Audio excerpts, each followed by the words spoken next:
કણજરાના સરપંચે loan કરવાના બહાને ખેડૂતોને લૂંટ્યા। Story report by V K. Dabhani. મેં જયંતિભાઈને લોન કરવા 32,500 આપ્યા હતા। એને કીધું કે 25 લાખ લોન કરી આપી છે।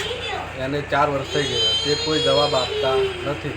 ત્યાં જતો કે આજ આલુ કાલ આલુ તેમ કરે જાય છે અને હવે તે નાગું બોલે છે કે હવે તે આપવા જ નહીં પૈસા, એવું બોલે।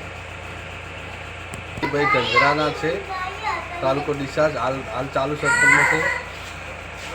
અમે પોલીસમાં કોઈ જાણ કરી નહીં, સંબંધ હતો કે એ માટે લોન કરવા આપ્યા હતા પૈસા। મેં વ્યાજે લાવ્યા હતા, હજી સુધી વ્યાજ ભરું છું સાહેબ।